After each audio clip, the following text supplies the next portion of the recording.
Welcome to civil services study. ये practice set number 226 है UPPSC के लिए। और प्रैक्टिस करेंगे इसमें हम हिस्ट्री के प्रश्नों पर। ठीक है, मेडाइवल हिस्ट्री है। तो चलिए स्टार्ट करते हैं सीरीज़ की। आप पेड सीरीज़ प्राप्त कर सकते हो डिस्क्रिप्शन बॉक्स में मेरा नंबर है, उस पर कॉल या व्हाट्सअप करके, जिसमें मिलेंगे आपको फुल टेस्ट।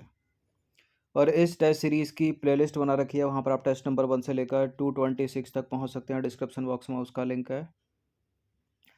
तो क्वेश्चन नंबर 1 है, औरंगजेब ने जोधपुर के शासक जसवंत सिंह को 1658 के धर्मट के युद्ध में पराजित किया था। आपको बताना है कि ये जो धर्मट है वो किस राज्य में स्थित है। औरंगजेब ने पराजित किया था जोधपुर के शासक जसवंत सिंह को 1658 में धर्मट के युद्ध में। ये धर्मट है एमपी में, मध्य प्रदेश में। तो धर्मट जो है वो मध्य प्रदेश में स्थित है। और मध्य प्रदेश में स्थित उज्जैन के निकट धर्मट नामक स्थान पर 15 अप्रैल 1658 को या 1658 को औरंगजेब और दारा शिकोह के मध्य युद्ध हुआ था। इस युद्ध में जोधपुर के राजा जसवंत सिंह ने दारा शिकोह की ओर से और मुराद ने जो है औरंगजेब की ओर से भाग लिया था।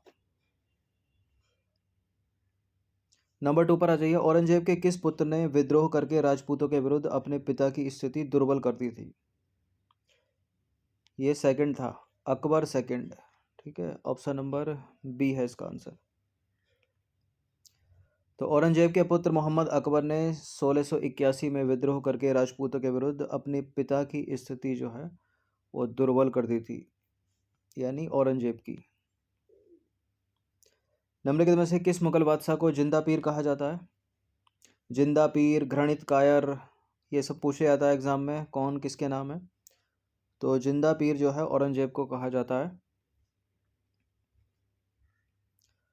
देखिए, औरंगजेब जो कुछ दूसरों पर लागू करना चाहता था, उसका वह स्वयं अभ्यास करता था। उसके व्यक्तिगत जीवन का नैतिक स्तर जो है वो ऊंचा था तथा वह अपने युग के प्रचलित पापों से दृढ़तापूर्वक अलग रहता था। और इस प्रकार उसके समकालीन उसे शाही दरवेश समझते थे तथा मुसलमान उसे क्या कहते थे, जिंदा पीर के रूप में मानते थे। नंबर 4 है, निम्नलिखित में से किस मुगल बादशाह का 2 बार राज्याभिषेक हुआ था। तो 2 बार राज्याभिषेक ये औरंगजेब का ही हुआ था, डी है इसका आंसर। तो मुगल बादशाह औरंगजेब का जो है 2 बार राज्याभिषेक हुआ। उसका पहला राज्याभिषेक दिल्ली में हुआ था 31 जुलाई 1658 को, और उसका दूसरा राज्याभिषेक 15 जून 1659 को हुआ था। औरंगजेब ने बीजापुर की विजय निम्नलिखित में से कब की थी। औरंगजेब ने बीजापुर की विजय की थी 1686 में, 1686 में। तो औरंगजेब ने बीजापुर की विजय की 1686 में, ऑप्शन नंबर डी है इसका आंसर। औरंगजेब ने किसको साहिबाद उज जमानी की उपाधि प्रदान की। साहिबाद उज जमानी की उपाधि उसने दी थी जहां आरा को।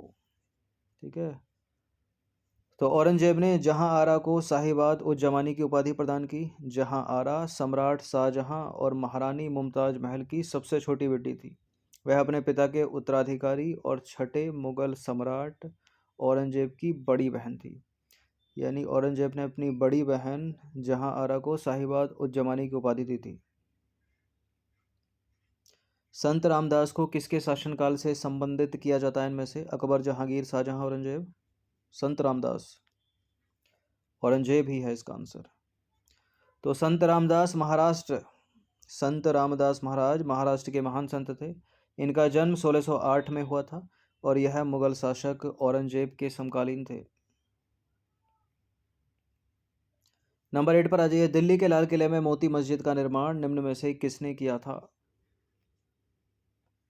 लाल किला परिसर में मोती मस्जिद ये औरंगजेब ने ही बनवाई थी, डी है इसका आंसर। तो दिल्ली के लाल किले के भीतर औरंगजेब ने संगमरमर की एक मस्जिद का निर्माण करवाया, जो है मोती मस्जिद। क्यों हुआ ऐसा, क्योंकि शाहजहां ने अपनी योजना के अनुसार किले के भीतर मस्जिद का निर्माण न करवाकर किले के बाहर उसने मस्जिद बनवाई थी, जो है जामा मस्जिद। ठीक है, अतः औरंगजेब ने किले के भीतर भी मस्जिद की आवश्यकता का अनुभव किया और उसने किले के भीतर जो है वो मोती मस्जिद का निर्माण करवाया। क्वेश्चन नंबर 9 पर आ जाइए। निम्नलिखित में से कौन सा मकबरा द्वितीय ताजमहल कहलाता है। पहला तो आगरे में है, शाहजहां ने बनवाया। दूसरा ताजमहल यह है रबिया उद दौरानी का मकबरा। इसको बीबी का मकबरा भी कहा जाता है। तो रबिया उद दौरानी का मकबरा द्वितीय ताजमहल कहलाता है। औरंगजेब ने औरंगाबाद में अपनी प्रिय पत्नी रबिया उद दौरानी के मकबरे का निर्माण 1651 से 1661 के बीच करवाया था और इसे बीबी का मकबरा भी कहा जाता है। ठीक है। 10वां प्रश्न है, मुगल प्रशासन में मुहत्सिब था। ये था जन आचरण अधिकारी, मतलब लोक आचरण अधिकारी। तो मुगल प्रशासन में मुहत्सिब जन आचरण के निरीक्षण विभाग का प्रधान था। उसका कार्य सार्वजनिक आचरण को बनाए रखना था, ऊंचा बनाए रखना था, और आचरण को शुद्ध बनाए रखने के लिए अकबर ने नगरों में मदिरा की बिक्री और वेश्याओं का निवास जो है वो निषिद्ध घोषित कर दिया था। क्वेश्चन नंबर 11 पर आ जाइए। मुगल प्रशासन के दौरान जिले को किस नाम से जाना जाता था? देखिए, मुगल प्रशासन में जिले को सरकार कहा जाता था और सूबा है प्रांत। तो डी है इसका आंसर। तो मुगल प्रशासन के दौरान जिले को जो है सरकार के नाम से जाना जाता था और शासन की सुविधा के लिए प्रत्येक सूबा यानी प्रांत जो है कई सरकारें यानी जिले में बटा होता था और सरकार को पुनः परगना या महल में विभाजित किया गया था, यानी जिलों को। 12वां प्रश्न है, निम्नलिखित में से किसे मुगल सेना में चिकित्सक नियुक्त किया गया था? मुगल सेना में चिकित्सक है मनुची। ठीक है, ऑप्शन नंबर सी। तो निकोलो मनुची को मुगल सेना में जो है चिकित्सक नियुक्त किया गया था। वह एक इतावली यात्री था। नंबर 13 पर आ जाइए। मुगल प्रशासनिक शब्दावली में माल प्रतिनिधित्व करता है किसको? यहाँ से प्रश्न पूछ लिए जाते हैं भू राजस्व को। तो मुगल प्रशासनिक शब्दावली में माल भू राजस्व से संबंधित था। नंबर 14 पर आ जाइए। निम्नलिखित में से किस मुगल सम्राट ने तंबाकू के प्रयोग पर निषेध लगाया था? जहांगीर है इसका आंसर। पहले भी करा चुके हैं हम इस प्रश्न को कई बार। तो देखिए, पुर्तगालियों के द्वारा 1605 में तंबाकू जो है भारत में लाया गया। इसके बाद ही तंबाकू भारत के जन सामान्य में बहुत लोकप्रिय हो गया और कुछ ही वर्षों में तंबाकू पीने की जो आदत है लोगों में बढ़ती गई और इतनी बढ़ गई कि इसकी आदतें, ठीक है, इसकी नुकसानदेह आदत से बचने के लिए 1617 में जहांगीर ने जो है इसका निषेध कर दिया। ये तंबाकू के लिए जहांगीर को निषेध जारी करना पड़ा। नंबर 15 पर आ जाइए। अकबर के शासनकाल में दक्कन में निम्न पद्धतियों में से कौन सा भू राजस्व वसूली का प्रचलित आधार था? हलों की संख्या थी। ठीक है, हल की संख्या के आधार पर भू राजस्व वसूल किया जाता था। तो अकबर के शासनकाल में दक्कन के किसान प्रति हल यानी हल की संख्या के आधार पर राज्य को भू राजस्व का भुगतान करते थे। नंबर 16 पर आ जाइए। चित्रकला की मुगल शैली का प्रारंभ किया था। प्रारंभ की बात हो रही है, पराकाष्ठा की नहीं। हुमायूं ने चित्रकला की मुगल शैली का प्रारंभ किया था और ये अपनी पराकाष्ठा पर पहुंची जहांगीर के शासनकाल में। तो देखिए, चित्रकला के क्षेत्र में मुगल शैली का प्रारंभ हुमायूं ने किया था और मुगल चित्रकला की जो नींव है वो हुमायूं के शासनकाल में पड़ी। जहांगीर के काल तक आते आते चित्रकला अपनी पराकाष्ठा पर थी और जहांगीर के काल को चित्रकला का स्वर्णकाल कहा जाता है और शाहजहां के काल को स्थापत्य कला का स्वर्णकाल कहा जाता है। नंबर 17, निम्नलिखित में से कौन सा एक संगीत वाद्य यंत्र बजाने में औरंगजेब निपुण था या दक्ष था? कुशल बीणा वादक था वो। तो औरंगजेब ने संगीत को इस्लाम विरोधी मानकर उस पर पाबंदी लगा दी, परंतु उसी काल में फारसी भाषा में भारतीय शास्त्रीय संगीत पर सर्वाधिक पुस्तकें लिखी गईं। औरंगजेब संगीत विरोधी होने के बावजूद स्वयं एक कुशल बीणा वादक था।